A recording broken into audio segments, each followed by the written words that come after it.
How should SEOs use link graphs? What are link graphs and why are they important for SEO? How do you see your link graph? And how do you incorporate the findings from link graphs into your SEO strategy? Hi, I'm David Bain, and those are just a few of the questions that I'll be asking the panelists on today's Majestic SEO podcast and live stream. So let's get them to introduce themselves. Let's start with Bill. Hi, I'm Bill Hartzer. Been doing SEO before it was called SEO, I guess back in the last century, which actually was the late 90s.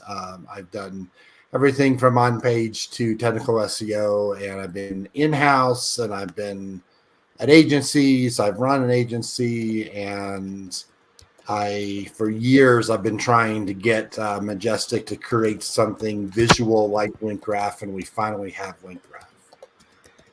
Back in the last millennium, Bill. Yes.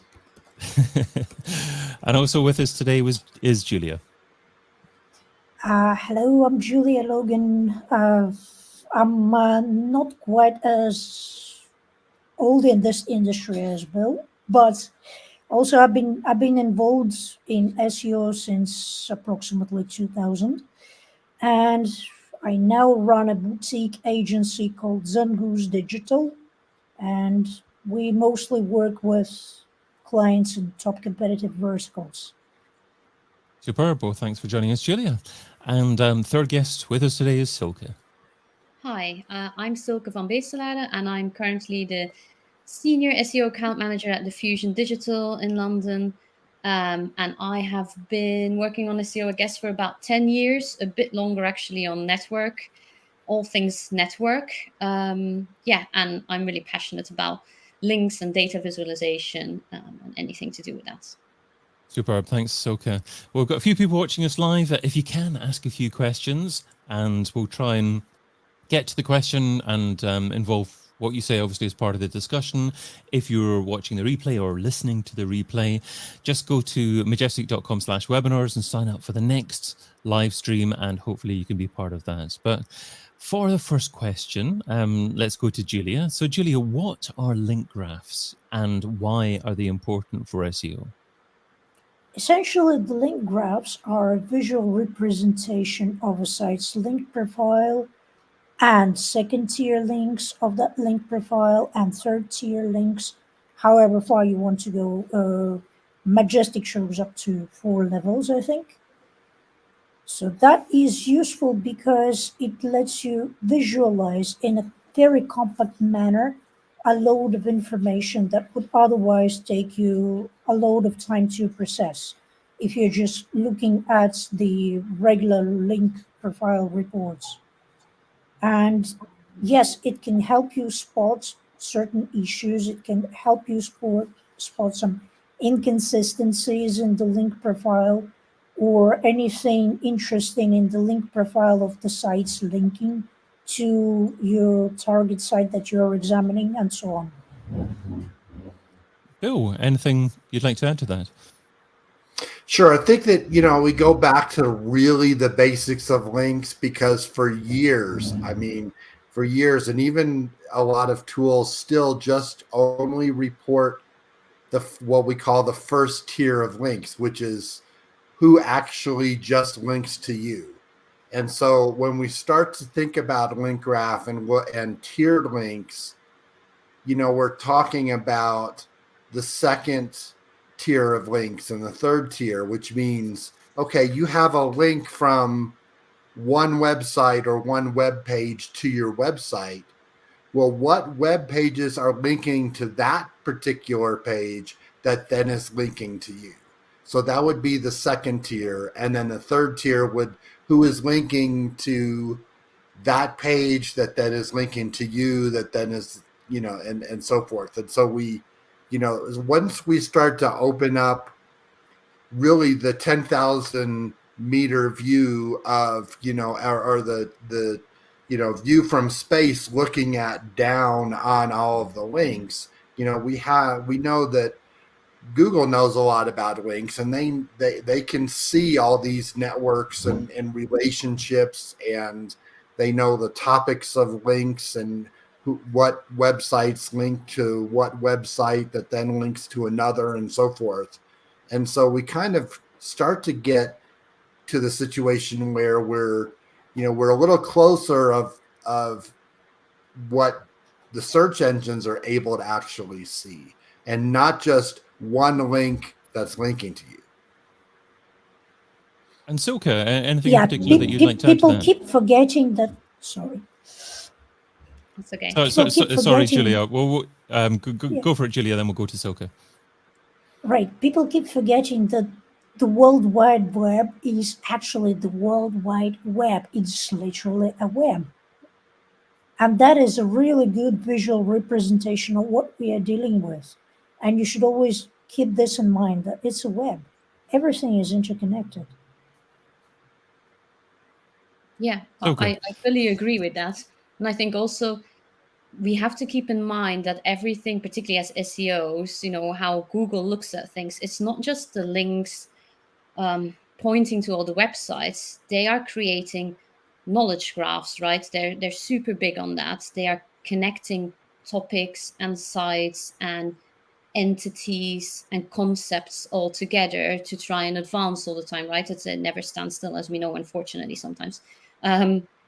It keeps moving. So it's kind of embedded in all of that as well. So I think it's a super useful thing to look at and think of on a macro level for strategy as well. But it can be dangerous as well, because it is a representation of something and you can play around with that. There's different ways of showing link graphs.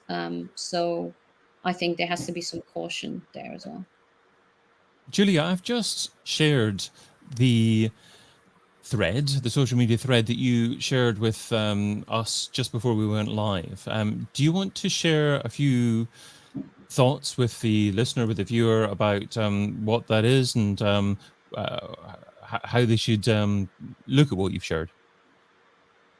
Yeah, back in May, I posted not even one, but actually two threads. One was a series of 10 link graphs of various sites, and I didn't mention which ones they were, and it was kind of low resolution view, so you couldn't really zoom in and tell what we're talking about. And then I said, guess the network. So 10 graphs, guess the network. And I gave people some time, and then after some time, I posted the explanation, what was what. And the whole point of this thread was to demonstrate that whatever can look to some people like a network may not be that at all. So the view can be really, really misleading. And as Silke has mentioned, indeed, you should really be careful about jumping to conclusions about just looking at the graph and thinking, okay, I know what's going on there, because you really don't in most cases. You have to look deeper into the details. And like I said, it's a useful visualization. It's like a first glance that gives you an idea what you should probably be looking at further on, but it's just a first glance. Just remember that it shouldn't be the final step of whatever you're doing. So what are the conclusions that SEOs commonly come to that aren't right? I'll jump in here. So Sometimes somebody, yeah, go ahead, Julia. no, you go for it. Okay, so basically, one of the things is you look at your competitors and say, okay, here's a competitor that's ranking really well. Let's look at their link graph. And we look at it, or I look at it and say, gee, the conclusion that you would initially or that I come and I look at the link graph, and there may be what appears to be 5, 6, or 3 link networks where there's 150 domains that are all linking to each other, and then you have a link from one site from that's in that network that's linking to you, and you figure out, well, hey, the reason why this competitor's ranking is because they're taking advantage of these link networks or PBNs or whatever you want to call it, and that is something that maybe Google or is ignoring. The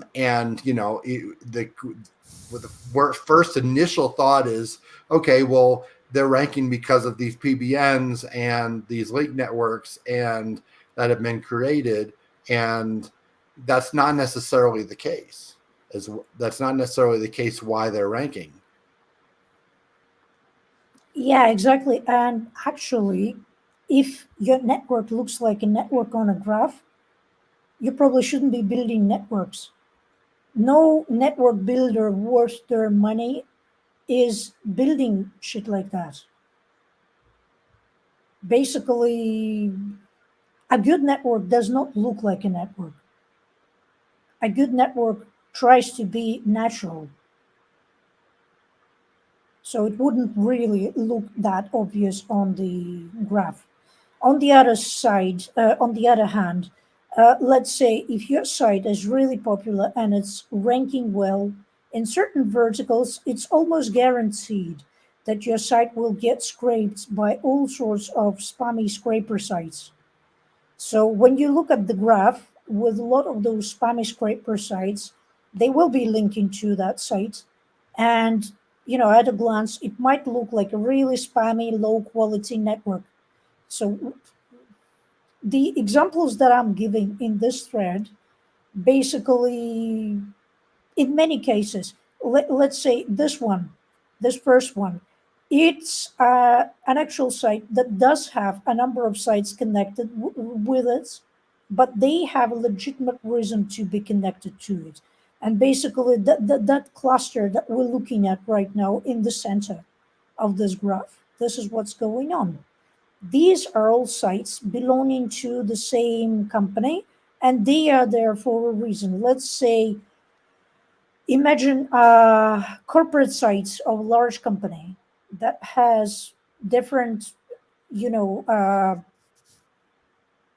regional representatives or something like that, or representatives in different countries, and they all have sites. And they are all linked to each other, and they are linking to the main site of the main company. It would look pretty much like this. Yeah, they would all be interconnected, but they have an actual reason to exist. They have an actual reason to look like this. That's a completely legitimate case, right? Now, on the other hand, let's say if you have also, let's not forget that when we are looking at the link profile of the entire site, it's not the same as what happens when we are looking at the link profile of a particular URL.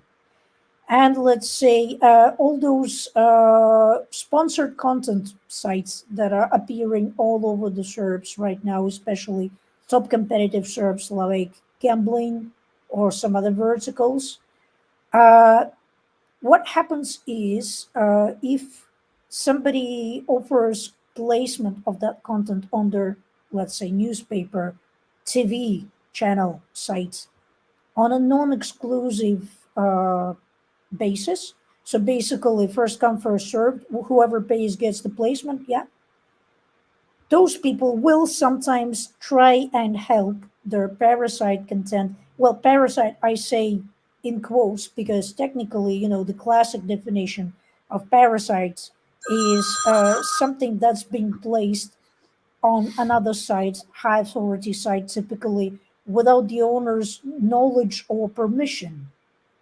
More like, in the old days, it used to be when somebody hacks a site and places their parasite pages on there. But right now, I see people referring to the sponsored content as parasite SEO, which, then again, I would argue with that definition, but not to get sidetracked. Basically, what I'm talking about is if somebody is actually trying to help that stuff rank, you would only actually get this on a link graph if you are examining that one particular URL.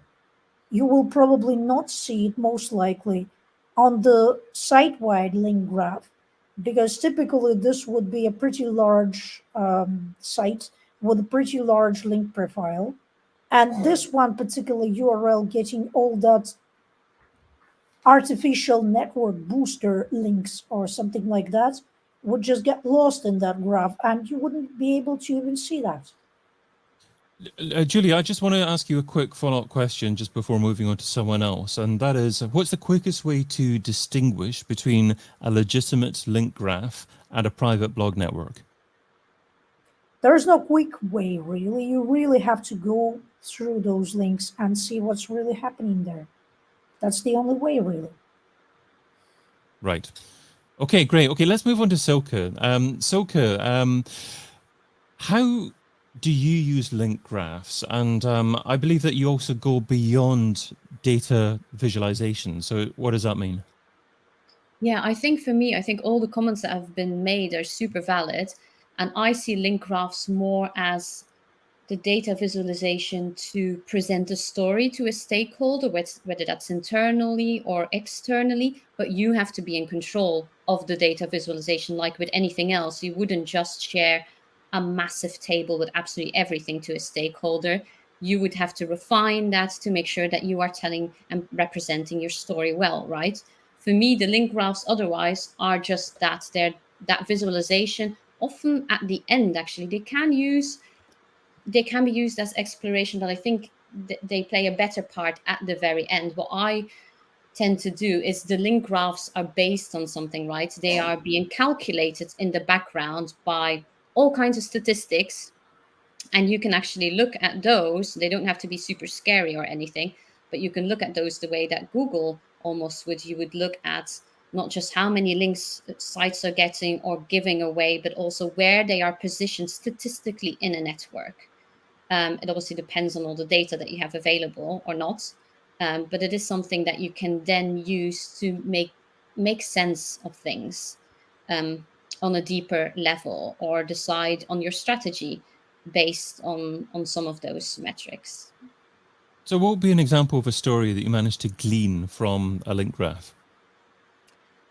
So for example, some sites might not necessarily be the ones that are the most linked, or pages within a website, it doesn't matter in a network, but they could have something called a high betweenness value.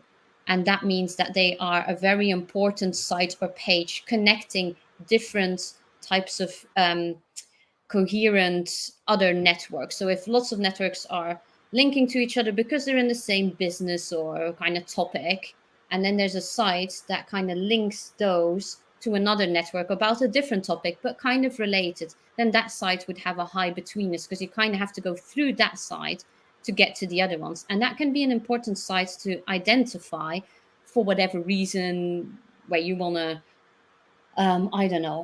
rank for both sustainability and travel, and they can be connected, those websites, but they're also quite different, right? And identifying those websites to potentially reach out to or to create a partnership with is So actually by between, sorry, do you mean a correlation between the actual types of links that link to both sites? betweenness is a statistical metric of network analysis that calculates how important a site is, or a page, or whatever, a node in a network, and whether it is on the shortest path between many other websites. But it doesn't necessarily need to have a lot of incoming links or outgoing links itself. It's just an important pathway, and that the betweenness centrality calculates that, really, and shows that. And it is often very different from the most popular site, or the one with the most backlinks. And that brings us on to statistics. So what is it that an SEO needs to know about statistics if they haven't really looked into the topic? Yeah, I think lots of people are a bit frightened of that when faced with that. But the thing is, lots of tools can do it for you. As so many, there's so many SEO tools out there, but there's plenty of tools that are free out there that allow you to build your own link graphs of whatever data you have. For example, I use a tool called Gephi, and it's very intuitive, really. It calculates the statistics for you. You will still need to have a quick read on what it means, right? For example, betweenness centrality, and things like that. But it is available to you to explore the link graphs you might get from Majestic with the data you get from Majestic, and actually use some of the other data points you get there to focus on what it is that is important to you and your strategy. You don't need to just take the link graph an SEO tool presents you. You can use the data and create your own and look at the metrics behind that, the statistics behind that. Feel free to share that in the public chat, the link to that statistics software that you recommend there, Silke. I was just trying to have a look for it there. Bill, you obviously look at link graphs with tiered links in mind. How important is doing that, looking at the different tiers? I think it's important, you know, especially when it comes to smaller, I'd say smaller websites, or we're talking a little bit about when it comes to the smaller business. When you have websites that only in industry that where the competitors only have 100 links, or they may have 50 links to their website, versus, you know, that's a lot different, and it's maybe even easier to determine what's going on when you're looking at a link graph of a competitor or a website that has less than 1,000, and certainly if it's 100, 200 links. And there's a lot of websites like that, and that'll only have 50 or 100 links. And so the reason why they may be, you know, they may be just a contractor, or you know, somebody in a small in one particular city or town, and that's their business, and they only really have, you know, those competitors. You know, there's 5 competitors in one particular town that does one particular service, and they have 100 links. So when you look at link graph of those, when you're only dealing with a small number of links, it's it's a lot easier to see those tiered links, because you're not dealing with hundreds or thousands of links, or tens of thousands or millions of links. And so it's a little bit easier or more important to see the tier 2 or tier 3 links, because you're only looking at a small, very small network, or a very small number of links in the link graph. Julia, how often should an SEO be looking at their link graph? However often is necessary, really. How do you know how often is necessary? Well, link audits is something, maybe not, you know, full-blown official, you know, formal link audits, but at least, you know, a quick check of your links is something every site owner or SEO should be doing every once in a while. You might be losing links that are really valuable, that are giving you some serious advantage, and you wouldn't even know it unless you check. And actually, links that you've lost are also visible on the graph, and that is one thing that it could help you quickly identify. You might start getting links from some sources that you didn't know anything about, and that's again something that you could discover. I mean, yeah, sure, you could discover this on a link report as well, but if you want to go a little bit more visual, then the link graph is a good way for that. Bill, how do you use a link graph to assist with your strategy? You know, I mean, one of the strategies really is to say, okay, is to kind of look at the link graph and see not necessarily just that first tier, but focus on the second tier and third tier, you know, maybe of competitors. And, you know, are the second tier links or the third tier links, you know, are those on topic? Are they relevant? Are they, you know, that the competitor has? Are they links that you could potentially get on that, and so there's in theory, when if we go back to the way, the original PageRank algorithm, or even, you get some kind of trust or link juice or something passes from one link to the end to the next. And so if you you can look at those second tier and third tier links find out and figure out if those are more powerful links that then is passed on, through one link to another. And so just on the high level, and it's easier, like I said, it's easier if you're only dealing with an industry where what most websites only have 100 or less links, or even a couple hundred links. You can kind of just by highlighting and moving your cursor around a link graph, you can kind of see, see the URL, the trust flow, and so forth, and see, potentially the relevance just by looking at the link and the type of site it is. So, Bill, is it a decent link building strategy to analyze your second, third, and fourth tier links and attempt to get them to link to you directly? Yes, that can be, one strategy. I'm sorry, Julia, you were jumping in there.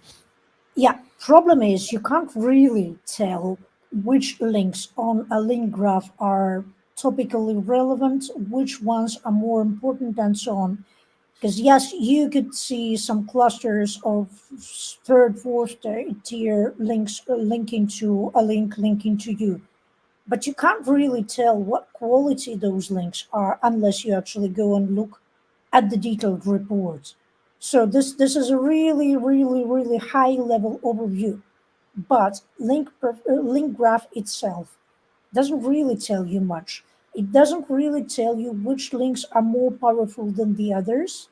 It doesn't really tell you but by default, the graph doesn't tell you unless you filter, let's say, by a certain topical trust flow and just specifically build a link graph for that specific filter with that filter in mind.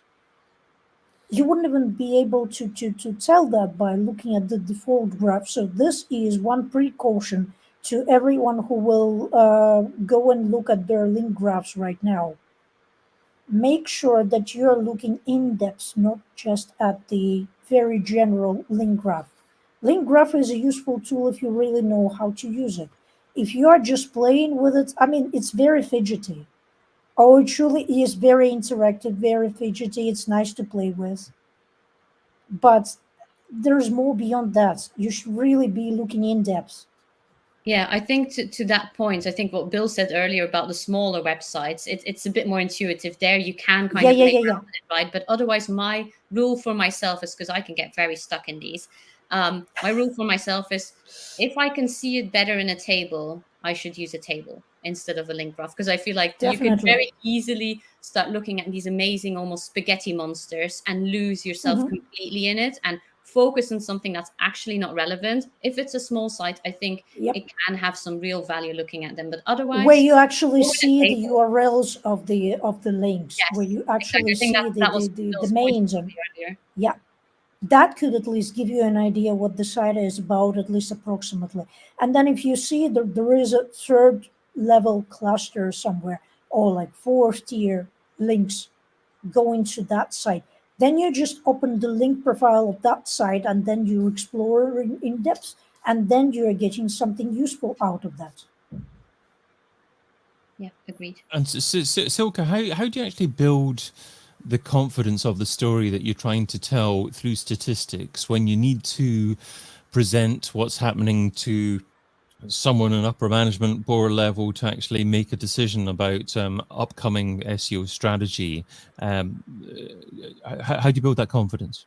I think this is the same for all kinds of data visualizations. First, understand what it is you're showing in your data. And secondly, keep it simple. Just focus on the things. For example, I've used link graphs, the ones that I think SEMrush now provide you, the link graphs of your actual just internal links of your site. And I've used that to show that there was a huge issue with canonical issues, for example, lighting up all the pages in red that had a canonical issue. But I think keep it simple. Know what the issue is, or what, if it's not an issue, what the positive is that you want to show, and just focus on that, because they can be so overwhelming that actually you may know what you're showing, but nobody else will actually understand what it is that you are showing. So data visualization, whether it's link graphs or something else, needs to be to the point and simple. Yeah. Also, sure, we're talking about the Majestic link graph here, but since you mentioned SEMrush and the internal link graph, I think that's not an ideal way to look at the internal link structure. Much better way would be to actually crawl the site and then visualize your crawl. Many tools like Screaming Frog or some others to actually offer you an opportunity to, yes, Sitebulb, I was thinking of that. Offering you an opportunity to visualize your crawl, visualize the internal structure of the site. That is a lot more useful than using a third-party tool that may or may not crawl your site entirely. So that actually, I don't think that's as useful as a direct crawl. I think I said SEMrush and I meant Screaming Frog. There's the crawl diagram there, which obviously makes a lot more sense. Apologies for that. So I do like that actually for the internal links. Absolutely. That is really useful, and that actually does help visualize a lot of internal problems you might have with the navigation and crawlability and just overall connectedness of your sites and isolated clusters on your site and all of that. I guess one of the keys is also knowing which domain to start off from, to make sure that you don't miss out any of the more authoritative sites in your industry. So how do you make that decision where to start out from? Julia, so you're nodding away there. We do a lot of our own stuff. We are actually specialized in building bespoke private networks, not shitty PBNs, but high quality bespoke private networks where really nobody can tell that this is a network because they don't look like networks. So one of the sources of domains that we use sometimes for the networks for our clients would be large authoritative sites, which are linking to a lot of industry sites. So that would be topically relevant links, but some of the domains that they are linking to have expired. And that is an age-old method of hunting expired domains, really. We're not the first ones to come up with that. But yeah, knowing which one to grow would really be beneficial. And you just kind of, depending on what industry you are dealing with, you are either going after the large known sites which are linking to everyone else in the industry, or sometimes you are just going through the links of the other sites that you're looking at, and then you spot something that looks interesting, and then you start crawling that, and you discover that this is really the source that you needed. So yes. Bill, would you be able to spot one of Julia's high quality site networks? Probably not. I would first probably have to know the industry and, probably know, what are the sites. Would most likely probably not, it's, and, probably not be able to identify it if it, since it's done, because she does it the right way. There's a lot of, Linkgraph can actually help you, to determine a lot of sloppy or poorly built, networks, and fairly easily, especially if, we're dealing with websites that may have less than 1,000 links. Once you get over 1,000 links, it's much more difficult. Bill, are you actually seeing any significant changes in standard link graphs nowadays compared with maybe several years ago? I know that Majestic perhaps didn't offer it 10 years ago, but you got a sense of the types of links that tended to be common maybe 10 years ago. Has that changed significantly in terms of the types of sites that tend to link to each other? No, I don't think so. I don't think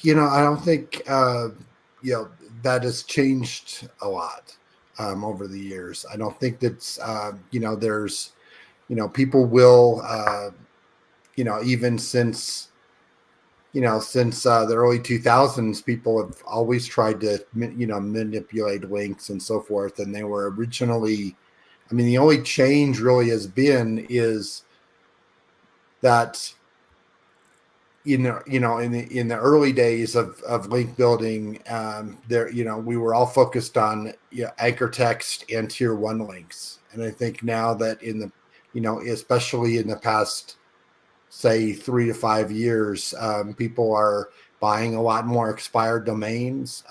And that's I have seen, I would say partly do a lot of things in the domain industry, and I have seen the prices of expired domains skyrocket. You could get a good expired domain for 5 years ago for $100. Now it's $1,000.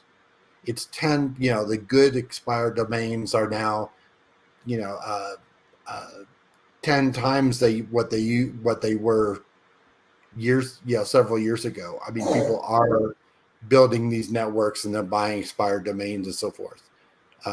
And now they're focused on tier 2, tier 3 and building networks versus where years ago the difference was there was a lot of focus just on the tier 1 links. That's what for the context of all those newbies listening to us, not really knowing what we're talking about.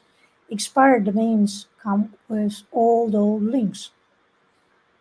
So yeah. And do you just through your one redirect them to the homepage, or do you try and find every page that had a link pointing to it? Depends. Sometimes I do not redirect; I just resurrect. Yeah, and actually, Bill was talking about the prices of expired domains. Problem is, you can get an expired domain for the registration fee, even now, if you know where you're looking for them.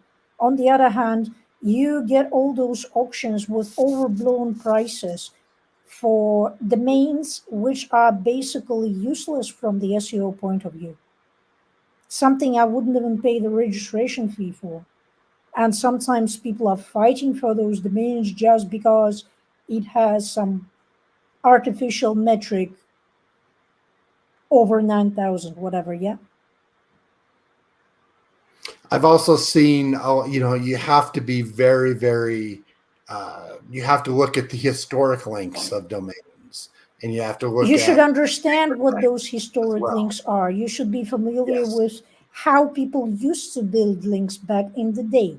And actually, in many highly competitive industries, the strongest links of domains come from old authoritative human-edited directories that do not even accept any more link submissions anymore, but they are still alive.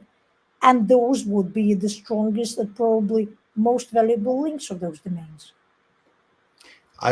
You have to also be very careful with expired domains, because a domain will expire 3 or 4 years ago, and then someone will buy it and use it and burn that domain and use it for a different topic, and then it will expire again. Yes, that too. And it's and useless. And also, why has it expired in the first place? Why did the previous owner drop it? you really have to carefully look at the history of the domain. You need to research everything, and the link profile too. You need to research the history of what was on the domain. You need to research the history of the previous ownerships, how many previous owners existed, what they did in what periods of time, and then extrapolate this to, like way back or something like that. And the ranking graph, if you are lucky enough to operate in the markets where the tools have enough history for those domains, which is not every single market. English speaking markets, yeah, sure. Most tools cover that. They cover the ranking history. They have enough of keywords that the domain may have ranked for. If we are talking about non-English markets, here everything becomes a lot more trickier. And yes, but in any case, you need to really, really, really audit it. Like you would be auditing a client's live site, pretty much. Make sure there is no penalty, because, people register a new domain only to discover that it has been penalized in its previous life. Silke, do you have anything to add here? Is there any aspect of link graphs that, from an SEO perspective, that we haven't really covered that we need to mention before we say goodbye?